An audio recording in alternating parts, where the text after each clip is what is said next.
Markus 14 ayat 1 sampai yang ke-11 merupakan pembahasan pada pagi ini, namun saya akan membaca bagian-bagian penting saja.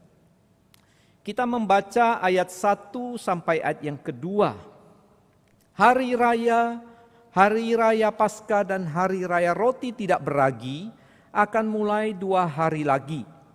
Imam-imam kepala dan ahli-ahli Taurat mencari jalan untuk menangkap dan membunuh Yesus dengan tipu muslihat. Sebab mereka berkata, jangan pada waktu perayaan, supaya jangan timbul keributan di antara rakyat. Lanjut ayat 3. Ayat 3. Ketika Yesus berada di Betania di rumah Simon si Kusta dan sedang duduk makan, datanglah seorang perempuan membawa suatu buri-buri pualam berisi minyak narwastu murni yang mahal harganya.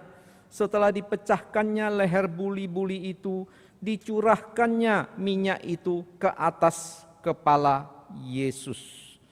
Kita baca ayat yang ke-10 dan 11. Lalu pergilah Yudas Iskariot, salah seorang dari ke-12 murid itu, kepada imam-imam kepala dengan maksud untuk menyerahkan Yesus kepada mereka. Mereka sangat gembira waktu mendengarnya dan mereka berjanji akan memberikan uang kepadanya. Kemudian ia mencari kesempatan yang baik untuk menyerahkan Yesus.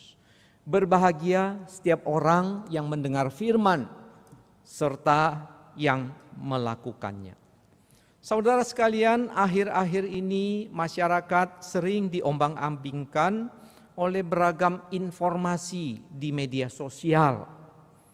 Ada hoax, ada setengah hoax, ada yang memang benar.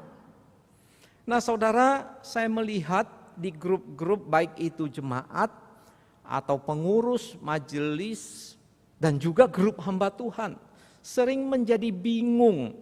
Apakah ini hoax, setengah hoax, atau kebenaran? Nah kita lihat juga pada saat ini ketika wabah virus corona merebak kemana-mana, muncul juga hoax. Orang Kristen ikut juga bingung. Katanya ada tim medis dari negara Tiongkok datang, ternyata bukan. Dikatakan lagi ditemukan obat ini, obat itu, ternyata bukan. Nah saudara sekalian, saya tidak bicara kebingungan kita di tengah wabah yang melanda saat ini. Tetapi yang saya mau bicarakan itu adalah sering masyarakat termasuk orang Kristen itu menjadi bingung. Dan secara khusus kebingungan itu sering terjadi juga terhadap kekristenan sendiri. Saudara, kita tahu bersama akhir-akhir ini muncul pemberitaan adanya pemimpin yang jatuh di dalam dosa, adanya pemimpin Kristen yang menipu, terlibat kasus manipulasi uang, akhirnya dipenjara dan sebagainya. Akhirnya orang Kristen juga bingung. Loh, apa-apaan ini? Apa yang terjadi dengan gereja Tuhan? Ya, apakah saya punya iman yang benar? Apakah kekristenan itu memang benar atau sesungguhnya palsu? Nah saudara, kalau kita mempelajari teks ini, maka kita bisa mempunyai pandangan yang jernih dan jelas. Mengapa bisa terjadi kebimbangan, kebingungan terhadap banyak kasus-kasus yang bersifat negatif, yang mencoreng, mencemarkan nama kekristenan yang kelihatan. Nah saudara, kalau kita mempelajari ini kita baru tahu ternyata dalam ajaran Alkitab ada 2 macam manusia di hadapan Tuhan. Bukan banyak, cuma ada 2. Yang pertama itu adalah kelompok yang mengasihi Yesus. Yang kedua adalah kelompok yang membenci Tuhan Yesus. Karena itu saudara sekalian bisa terjadi sebetulnya ada orang-orang yang tidak mencintai Tuhan, tidak percaya kepada Tuhan, tapi mereka memakai label kekristenan. Memakai merek Kristen secara mencolok mata. Mungkin mereka sebagai pengurus majelis atau bahkan sebagai hamba Tuhan. Lo Kristen. Padahal sebetulnya di hadapan Tuhan bukan Kristen. Tetapi saudara sekalian, sering kita lupa bahwa di dalam tubuh kekristenan yang nampak itu ada manusia-manusia. Di dalam kesalehannya mereka tersembunyi, tidak terekspos. Mereka adalah orang-orang yang mencintai Tuhan tanpa gembar-gembor, tanpa pamer, tanpa promosi seperti kecenderungan zaman ini dengan media sosial di mana manusia bersifat narsis. Aku, dan aku nomor satu. Aku yang harus tampil, aku yang harus populer. Tapi saudara, orang-orang yang beriman sejati itu, mereka di dalam keheningan mencintai Tuhan. Di dalam kebisuan mereka melakukan yang terbaik bagi Tuhan. Siapa yang lihat? Siapa yang tahu? Dan mereka jarang mengekspos ini di beragam media sosial. Nah, karena itu saudara, saya mengajak kita mempelajari Markus 14 ini. Ayat 1 sampai 11. Kalau kita melihat ayat yang pertama dikatakan, hari raya Paskah dan hari raya roti tidak beragi akan mulai 2 hari lagi. Jadi Markus mengatakan 2 hari lagi akan dirayakan Paskah pada masa itu. Nah, Markus sebetulnya tidak sedang bermaksud menunjukkan kronologi peristiwa. Tapi dia sedang membahas pada akhirnya di dalam hidup Yesus itu ada kejahatan manusia yang memusuhi Yesus, bahkan menyalibkan dia. Tetapi di tengah-tengah kejahatan itu Allah yang mengasihi manusia, dia tetap Allah yang memelihara dunia ini. Dan ada orang-orang yang mencintai dia. Jadi saudara, Markus 1, 14 ayat 1 sampai 11 ini seperti satu sandwich. Ya. Jadi ada bagian pertama adalah kejahatan para pemimpin Yahudi. Bagian kedua kasih Tuhan dan kasih seorang wanita kepada Tuhan. Bagian ketiga diisi lagi dengan cerita tentang pengkhianatan Yudas Iskariot. Kejahatan manusia. Saudara, peristiwa ini terjadi menjelang Paskah. Nah, penduduk Yerusalem diperkirakan pada zaman itu ada sekitar 60.000 sampai 120.000 saja. Hanya pada waktu perayaan Paskah bisa melonjak jumlahnya 85.000 sampai 300.000 peziarah berbondong-bondong masuk ke kota Yerusalem dan mereka tidur di tenda-tenda. Dan sebagian mereka mondok di daerah, di desa-desa seputar Yerusalem. Nah saudara, perayaan Paskah itu dalam rangka apa? Bangsa Israel mau memperingati bagaimana nenek moyang mereka dibebaskan Tuhan dari Mesir dengan kuasanya karena cinta kasihnya. Nah saudara, karena itu bangsa Israel pada Markus 14 ini mereka juga sedang mendambakan pembebasan seperti pembebasan dari Mesir di masa yang lampau. Mereka berharap ada pembebasan dari penjajah Romawi, ada pembebasan dari kesulitan ekonomi, maka mereka sungguh merindukan Mesias yang datang sebagai kekuatan militer. Saudara sekalian, karena itu pada masa yang betul-betul banyak masyarakat masuk ke kota Yerusalem, maka gubernur Romawi biasanya waktu itu mereka harus berjaga-jaga, mempersiapkan supaya jangan ada kericuhan, kekacauan, chaos, pemberontakan. Mereka yang biasanya tinggal di markas besar di Kaisarea, mereka sementara waktu akan tinggal di kota Yerusalem untuk memelihara keamanan. Nah saudara, itulah konteks dari Markus 14 ayat 1 sampai 11 ini. Sekarang kita akan melihat dalam cerita ini seperti yang sudah saya katakan tadi, ternyata di hadapan Tuhan itu cuma ada 2 macam manusia. Yang pertama itu yang mengasihi Yesus, yang kedua yang membenci Yesus. Nah mari kita mempelajari dulu, saya mengajak kita mulai melihat yang membenci Yesus sesuai dengan urutan teks ini. Ya. Mari kita perhatikan Markus 14 ayat yang ke-1. Hari raya Paskah dan hari raya roti tidak beragi akan mulai 2 hari lagi. Imam-imam kepala dan ahli-ahli Taurat mencari jalan untuk menangkap dan membunuh Yesus dengan tipu muslihat. Saudara, kita lihat di sini para pemimpin Yahudi disebut imam-imam kepala dan ahli-ahli Taurat. Mereka merancang siasat. Siasat apa? Siasat membunuh Yesus dengan tipu muslihat. Tetapi ayat 2 mengatakan bahwa mereka juga mengalami dilema. Kalau membunuh Yesus pada waktu perayaan bisa timbul chaos, kekacauan, terlalu mencolok mata. Maka harus diem-diem. Saudara, kalau kita perhatikan ayat yang kedua ini, waktu perayaan bisa menunjuk 2 arti. Yang pertama adalah persis hari perayaan Paskah. Yang kedua artinya adalah periode masa Paskah.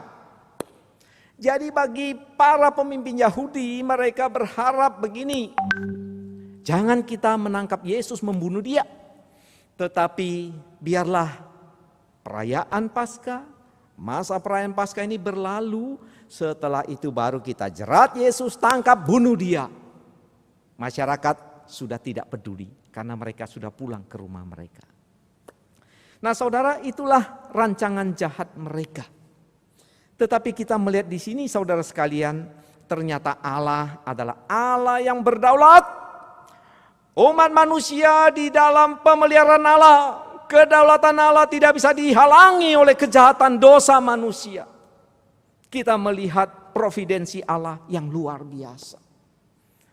Para pemimpin Yahudi mau diam-diam membunuh Yesus. Tuhan di dalam kedaulatannya membiarkan Yudas mengkhianati Tuhan Yesus. Sehingga mereka senang. Tidak lagi diam-diam, tapi terekspos secara mencolok mata. Yesus dibunuh pada saat perayaan Paskah. Mereka ingin menghancurkan kerajaan Allah. Tapi justru melalui peristiwa penyaliban Yesus, kebangkitan Yesus, kerajaan Allah dinyatakan kemenangannya. Saudara sekalian, pelajaran apa yang kita dapat dari sini, saudara? Kita belajar di sini bahwa kaum yang tidak percaya, mereka yang membenci Yesus, mungkin mereka salah paham terhadap Tuhan Yesus. Yesus itu bukan Tuhan. Yesus itu bukan juru selamat. Dia cuma nabi. Dia cuma orang biasa. Dia adalah orang berdosa, tidak ada keistimewaannya. Tetapi saudara, orang-orang yang membenci Yesus, bisa saja bukan mereka salah paham, tapi mereka menabur hoax. Oh, Yesus tidak sungguh mati dan tidak bangkit. Oh, Yesus, cerita tentang Yesus itu cuma cerita omong kosong, khayalan, dan seterusnya, dan seterusnya. Nah saudara, bagaimana kita menghadapinya? Tuhan tidak pernah mengajar kita menghadapi musuh dengan pedang secara literal. Membalas kejahatan dengan kejahatan. Itu bukan hak kita. Ya, Tuhan sendiri berkuasa, berdaulat untuk menghakimi siapapun. Nah saudara, kiranya jangan ada di antara kita yang menjadi orang yang membenci Yesus. Yang tidak percaya kepada Yesus. Pelajaran apa lagi yang kita dapatkan dari sini saudara? Ternyata Allah kita itu Allah yang luar biasa. Dia mengontrol sejarah umat manusia ini. Kadang-kadang kita dibingungkan adanya dosa, adanya penderitaan. Mengapa COVID-19 diizinkan oleh Tuhan? Mengapa banyak yang terjangkit penyakit ini? Mengapa banyak yang meninggal dunia akibat wabah ini? Tapi percayalah saudara, berdasarkan teks ini, Allah kita tetap Allah yang berdaulat. Dosa, penyakit, penderitaan, dan seterusnya Yang jelek, buruk bukan berasal dari Allah. Berasal dari iblis, berasal dari kejatuhan manusia, berasal dari akibat dosa manusia. Tetapi kita melihat Allah di dalam kedaulatannya, Dia sanggup bekerja di dalam keberdosaan kejatuhan manusia itu untuk mendatangkan kebaikan. Sebab itu saudara sekalian, mari kita, mata rohani kita jangan terpancang pada kengerian, ketakutan, kepanikan terhadap virus corona. Tapi biarlah mata hati kita tetap memandang pada Yesus yang berdaulat atas alam ini, berdaulat atas wabah saat ini. Bagian kita apa? Kita bersandar kepada Tuhan kita. Kita bersandar pada pemeliharaan Dia. Kita berdoa memohon pertolongannya. Dan kita juga bertanggung jawab. Tetap melakukan kebaikan di tengah dunia ini. Saudara sekalian, kita melihat kelompok kedua yang membenci Tuhan Yesus adalah Yudas Iskariot. Mari kita lihat ayat yang ke-10 dan 11. Lalu pergilah Yudas Iskariot, salah seorang dari ke-12 murid itu, kepada imam-imam kepala dengan maksud untuk menyerahkan Yesus kepada mereka. Mereka sangat gembira waktu mendengarnya dan mereka berjanji akan memberikan uang kepadanya. Kemudian ia mencari kesempatan yang baik untuk menyerahkan Yesus. Saudara sekalian, kalau kita pelajari 4 Injil tentang Yudas Iskariot, Injil Lukas dan Yohanes mengatakan iblislah yang menyebabkan Yudas mengkhianati Tuhannya. Tetapi saudara sekalian, kalau kita perhatikan di dalam Injil Yohanes, dikatakan juga bahwa Yudas ini adalah bendahara dari Tuhan Yesus. Jadi dia yang memegang uang Tuhan Yesus, uang kelompok Tuhan Yesus. Dan dia dikenal juga sebagai seorang yang suka mencuri. Dengan kata lain, nampak di sini alasan Yudas itu adalah uang, ketamakan. Nah, saudara sekalian, kita melihat ini adalah motif dari Yudas menjual Tuhan Yesus. Nah, saudara, Markus tidak menunjukkan apa alasan Yudas menjual Tuhan Yesus. Jadi kalau kita perhatikan saudara sekalian, dari keempat Injil, kita melihat mungkin Yudas itu, dan nampaknya itu jelas sekali, dia menjual Tuhan Yesus karena dia cinta uang, dia tamak, dia serakah, itu motif utamanya. Tetapi di balik itu ada pekerjaan iblis yang mendorong, menggoda Yudas. Namun saudara sekalian, di antara para penafsir ada yang mengatakan lagi, mungkin Yudas Iskariot ini menjual Tuhan Yesus karena kecewa terhadap Tuhan Yesus. Dia setuju dengan pemahaman kaum Selot. Dan dia berharap supaya Tuhan betul-betul bertindak meruntuhkan kekuasaan Romawi. Dia rela mengikut Yesus, dia rela untuk berjeripaya dengan harapan Yesus melawan pemerintahan Romawi. Tapi ternyata dia lihat, loh Yesus cuma mengalah, akan menyerahkan diri, dia kecewa. Nah saudara, itu adalah penafsir yang lain. Tapi yang jelas kita melihat dari Injil Lukas, Yohanes, iblis menggoda memakai Yudas Iskariot menjual Yesus. Yudas memang orang yang tamak akan uang, motivasi uang. Bagaimana dengan Markus? Markus tidak mencatat apa motivasinya. Saudara sekalian, kita melihat Yudas ini adalah salah satu murid Yesus dari 12 murid Yesus. Dia menyertai Tuhan Yesus. Tiap hari dekat dengan Tuhan Yesus. Tiap hari mendengar pengajaran Yesus. Dan tiap hari melihat mujizat-mujizat Yesus. Bahkan Yudas Iskariot adalah salah satu murid dalam tim murid yang diutus Yesus melakukan mujizat-mujizat. Saudara, kurang apa lagi hebatnya Yudas Iskariot?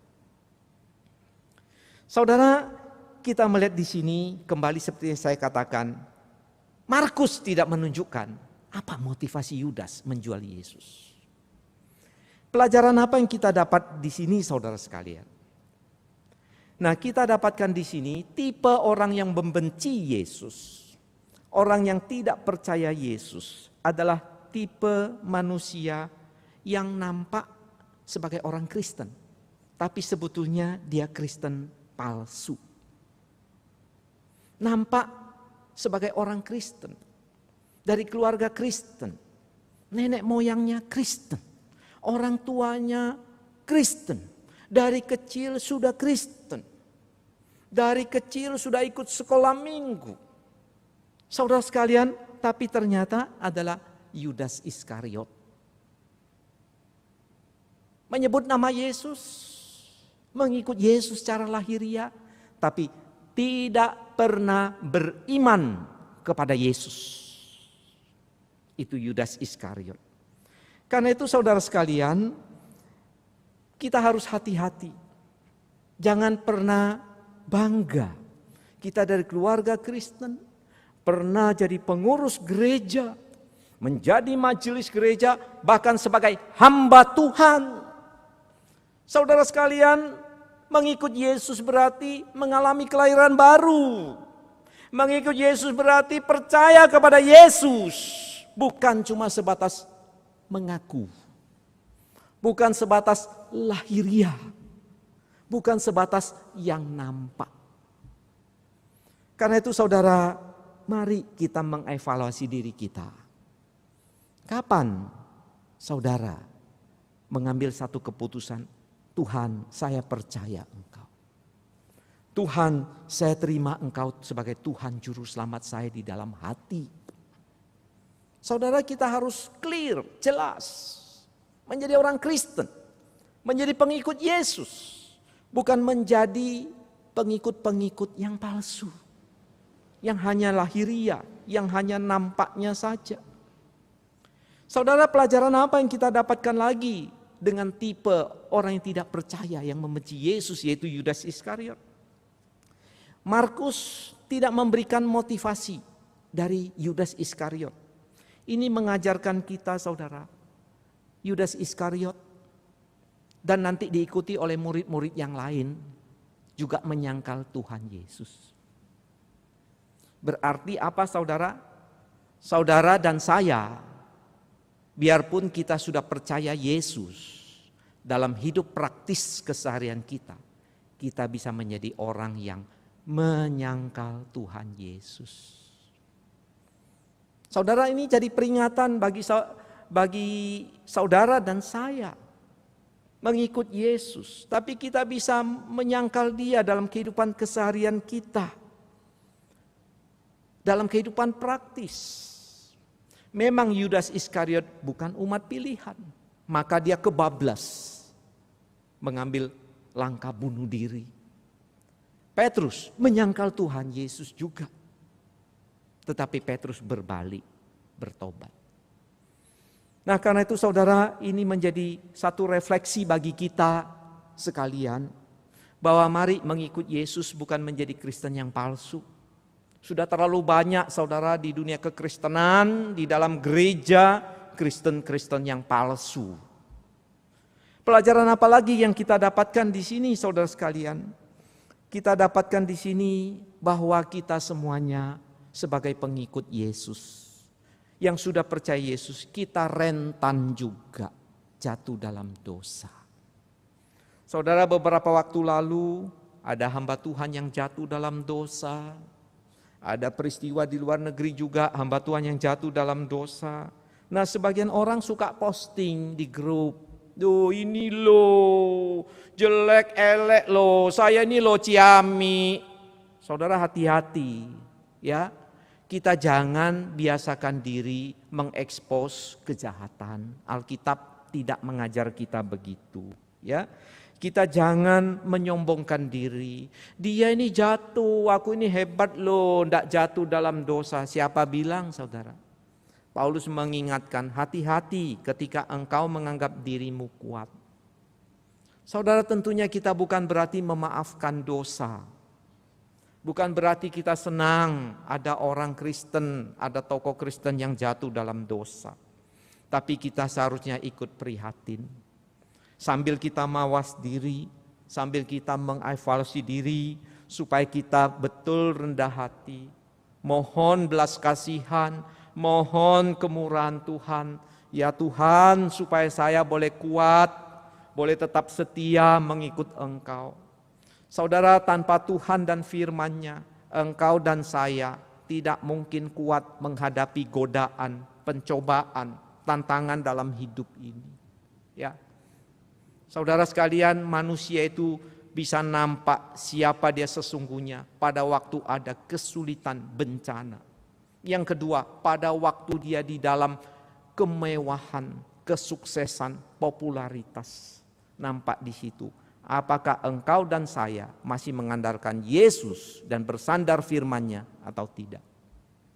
Saudara, itu bagian pertama mengenai orang yang membenci Yesus, yang tidak percaya Yesus. Dan inilah salah satu alasan yang terbesar mengapa wajah kekristenan menjadi nampak buruk akhir-akhir ini. Karena ada orang yang tidak percaya, membenci Yesus. Ada orang-orang di dalam tubuh kekristenan yang ternyata palsu. Tapi orang yang melihat dari dunia luar tidak tahu apa yang di dalam itu. Sehingga kekristenan menjadi cibiran. Tanggung jawab saudara dan saya sebagai umat Tuhan, hidup bagi Tuhan. Yang kedua, sekarang kita melihat kelompok yang mengasihi Tuhan Yesus atau kaum beriman. Saudara, di sini diwakili oleh seorang wanita yang mengurapi Tuhan Yesus. Coba kita perhatikan wanita ini. Ya. Slide-nya bisa digeser ya. Ayat yang ketiga, ketika Yesus berada di Betania di rumah Simon si kusta dan sedang duduk makan, datanglah seorang perempuan membawa suatu buli-buli pualam berisi minyak narwastu murni yang mahal harganya. Setelah dipecahkannya leher buli-buli itu, dicurahkan minyak itu ke atas kepala Yesus. Saudara, siapa wanita ini? Di dalam pandangan para penafsir, saudara, ada beberapa alternatif. Saya membagi yang pertama, ada kelompok yang menganggap Yesus diurapi oleh seorang wanita ini ada 3 peristiwa. Peristiwa pertama dicatat di dalam Lukas pasal 7. Ini adalah wanita pendosa, dia mengurapi kaki Yesus. Peristiwa kedua dicatat oleh Yohanes, dikatakan 6 hari sebelum Paskah. Ya, dia disebut sebagai Maria. Yang ketiga dianggap itu dicatat oleh Matius dan Markus, yaitu 2 hari sebelum hari raya Paskah. Ini adalah wanita yang ketiga. Saudara, itu salah satu interpretasi atau penafsiran bahwa ada 3 peristiwa. Tetapi saya percaya bahwa ada 2 peristiwa yang dicatat oleh kitab Injil. Yang pertama adalah yang dicatat oleh Lukas pasal 7. Memang wanita itu adalah wanita pendosa. Bukan di Betani peristiwa itu. Tetapi apa yang dicatat oleh Rasul Yohanes, Matius dan Markus itu satu peristiwa. Sehingga wanita ini adalah Maria. Ya, dia tinggal di Betania. Dia saudara dari Lazarus dan Marta. Tapi mengapa disebut rumah Simon si kusta? Nah, ada yang mengatakan kemungkinan besar Simon ini adalah saudara atau orang tua dari Maria. Dengan kata lain, ini adalah Maria yang melakukannya. Saudara, kalau kita meyakini perempuan ini adalah Maria yang mengurapi Tuhan Yesus, maka kalau kita bandingkan dengan Injil Lukas, kita bisa mendapatkan motif Maria mengurapi Tuhan Yesus. Ya. Alasannya yang pertama adalah Maria mengenal Tuhan Yesus dengan benar. Tercatat di dalam Lukas pasal 10 ayat 38 sampai 42 disebut Maria duduk dekat kaki Tuhan dan terus mendengar perkataannya. Saudaranya Marta sibuk, saudara sekalian, masak capcay, fuyung hai, masak nasi goreng untuk Tuhan Yesus. Tuhan Yesus tidak puji Marta. Waduh, Marta, masakanmu enak sekali. Kalah resto-resto besar. Tidak, saudara. Tuhan memuji keputusan Maria. Duduk dekat kaki Tuhan, terus mendengar perkataannya. Karena itu saudara sekalian, Maria mengenal siapa Tuhan dengan jelas. Dia tahu ada satu peristiwa besar bencana akan terjadi pada Tuhannya. Apa itu bentuk yang konkret dia tidak tahu, tetapi dia melakukan yang terbaik. Maka dia mengurapi Tuhan. Saudara, pengenalan akan Tuhan yang benar itu sangat penting. Yesus datang ke dunia, mati, bangkit. Mengapa Yesus mau mati? Dia mengenal rencana Bapa bagi dia. Saudara, Paulus rela menderita demi Injil. Mengapa? Dia mengenal kehendak Allah baginya. Mengapa Yosua, Yehezkiel, para nabi rela berjerih lelah melayani Tuhan? Karena mereka mengenal Tuhan dengan benar. Saudara, tanpa pengenalan terhadap Tuhan yang dengan benar, kekristenan itu akan bengkok-bengkok. Kalau tidak masuk jurang, saudara. Mengenal Tuhan itu sangat-sangat penting. Kita mengenal Tuhan dari mana, saudara? Dari firman-Nya. Bukan dari dunia mistik. Bukan dari perkiraan kita. Bukan dari khayalan kita. Tapi belajar firman. Alasan kedua, mengapa Maria mau menuangkan minyak wangi yang mahal ke atas tubuh Tuhan Yesus? Karena dia mengasihi Tuhan Yesus. Dia telah mengalami kasih Tuhan. Saudara, itu adalah alasan Maria melakukan itu. Kita tahu dari mana Tuhan Yesus dalam Yohanes 11 membangkitkan Lazarus, saudaranya. Mereka sedih, tapi Lazarus bisa bangkit hidup kembali. Kasih Tuhan yang luar biasa. Karena itu saudara sekalian, kita melihat juga di dalam ayat ini, rumah Simon si kusta, berarti dia bukan orang kusta lagi. Dia orang yang pernah disembuhkan dari kustanya. Ini adalah orang-orang yang mengenal kasih Tuhan, mengalami kasih Tuhan, maka didorong oleh kasih Tuhan itu untuk mengikut Tuhan, setia kepada Tuhan. Saudara sekalian, tanpa pengenalan kepada Tuhan dan kasih Tuhan, tidak mungkin ada kekristenan yang sejati. Tidak mungkin ada kekristenan yang setia, yang rela berkorban kepada Tuhan.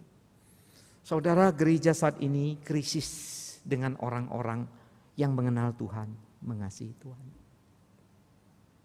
Apakah gereja kekurangan orang pintar? Oh tidak, saudara. Yang bergelar S2, S3 itu banyak, luar biasa. Bahkan punya gelar lebih dari 1 S3 juga cukup banyak.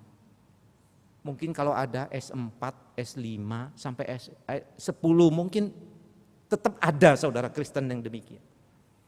Apakah kekristenan kekurangan orang-orang yang bertalenta? Oh tidak, saudara, yang suaranya bagus, merdu, luar biasa. Oh banyak.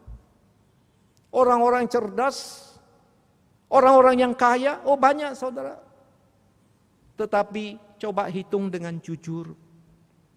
Berapa orang yang sungguh mengenal Tuhan, yang sungguh mencintai Dia dengan sepenuh hati? Oh, langka saudara. Jadi kalau kita bertanya soal pertumbuhan gereja, jangan bingung metode ini, metode itu, metode komsel, metode pemuritan, metode apa. Bukan itu esensinya saudara sekalian. Esensi perkembangan gereja, pertumbuhan gereja adalah orang yang mengenal Tuhan, mengasihi Dia. Baru gereja bisa bertumbuh, berkembang. Karena itu saudara, Maria mewujudkan kasihnya itu dalam bentuk apa? Dikatakan membawa buli-buli pualam berisi minyak narwastu murni yang mahal harganya. Nah, minyak narwastu murni ini adalah minyak wangi yang diekstrak dari akar tanaman asli India. Berarti ini barang impor, saudara, mahal. Ini barang mewah, ya.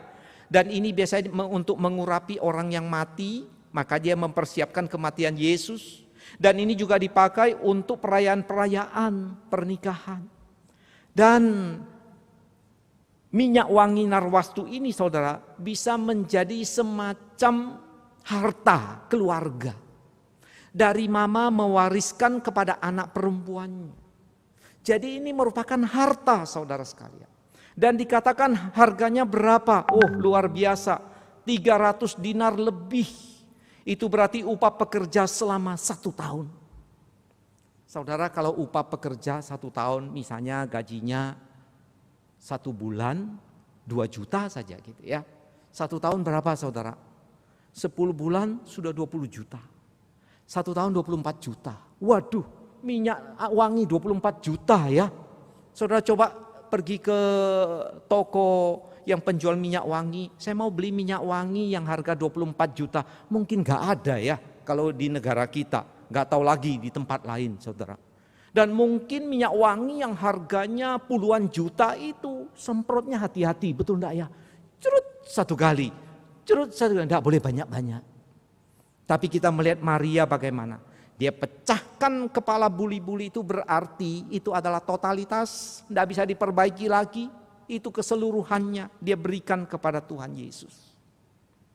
Lalu bagaimana sikapnya, saudara? Kalau kita rangkai cerita ini antara Injil Markus, Yohanes, maka nampak dia mengurapi Tuhan mulai dari kepalanya sampai ke kaki Tuhan Yesus. Bagi seorang wanita rambut itu mahkota. Sampai sekarang betul enggak ya? Ibu-ibu kaum wanita ya, rambut itu katanya mahkota. Tetapi rambutnya dipakai untuk apa? Menyeka kaki Tuhan Yesus. Waduh, luar biasa. Ini menunjukkan, slide-nya digeser lagi, menunjukkan sikapnya yang penuh hormat kepada Tuhan. Apa yang aku berikan ini Tuhan, gak ada artinya apa-apa. Bahkan kepalaku yang berharga ini pun, rambutku ini gak ada apa-apanya, hina di hadapan Engkau. Saudara, ini sikap orang percaya yang sejati. Dia memberi yang terbaik, tapi dia tidak arogan. Aku sudah kasih fungsian loh persembahannya, aku minta jadi pemimpin di gereja. Aku ini sudah berkorban paling banyak, maka kalian harus hormat sama saya ya. Tahu ini bos besar, jangan berani melawan. Tidak, saudara. Saudara sekalian, dia punya sikap apa? Tetap hormat. Tuhan, apa yang aku berikan ini tidak ada apa-apanya Tuhan. Ya, dibandingkan kasih-Mu, maka saudara rambutnya menyeka kaki Tuhan Yesus. Saudara, kita melihat di sini ya, bahwa Maria ini model contoh orang yang cinta Tuhan, hormat Tuhan. Sebetulnya janda yang miskin, dari kemiskinannya dia berikan seluruh apa yang dia miliki. Dia juga model orang yang percaya kepada Tuhan. Saudara sekalian, mari kita belajar di sini, saudara. Kalau kita mengikut Tuhan dengan sungguh-sungguh, maka marilah kita memberi yang terbaik. Punya sikap hormat kepada Tuhan. Saudara sekalian, ketika kita memberi, maka itu adalah tanda cinta kasih kita. Belajar mengasihi Tuhan. Banyak orang pada masa kini datang ke gereja untuk cari apa, saudara? Cari cuan, ya. Gereja kasih apa sama saya? Kasih nama sama saya? Kasih popularitas sama saya? Kasih jabatan sama saya? Kasih gengsi sama saya? Kasih uang sama saya? Apakah bisa jadi arena bisnis? Saudara sekalian, itu sebabnya kekristenan sering nampak jelek. Karena orang berpikir, apa untungku? Aku. Tuhan di belakang. Kepentingan gereja, di belakang. Yang penting aku. Saudara, jangan kita menambah jumlah orang seperti ini. Nah, saudara, kalau kita menjadi anak Tuhan, orang yang percaya, saudara sekalian, marilah kita belajar menghormati Tuhan, memberi yang terbaik kepada Tuhan. Mungkin saudara dikaruniai uang, persembahkan yang layak sesuai dengan yang Tuhan percayakan.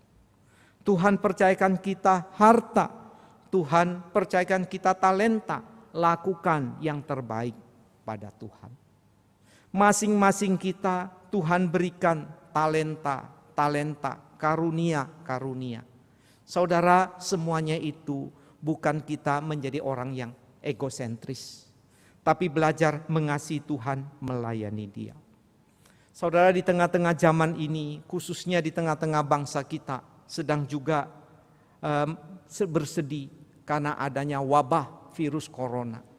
Saya berpikir juga bagaimana gereja umat Tuhan bisa menolong pemerintah, menolong masyarakat, supaya kita menjadi alat memuliakan Tuhan, wujud mengasihi Tuhan. Nah, kiranya firman Tuhan pada pagi hari ini memberkati saudara dan saya. Dan mari kita memilih, bukan menjadi kelompok yang membenci Tuhan Yesus, tapi menjadi kelompok yang percaya Tuhan, yang setia, menghormati, mengasihi Tuhan. Kiranya Tuhan memberkati kita semuanya.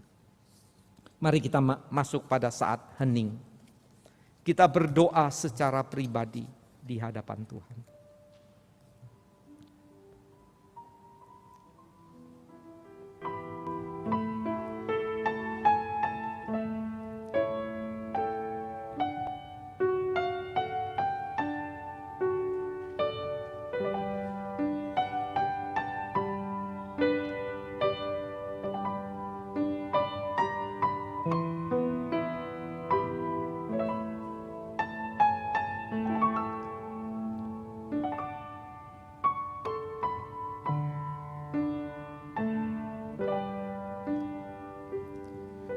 Demikian doa kami ya Tuhan, kami serahkan diri kami dalam nama Tuhan Yesus. Amin.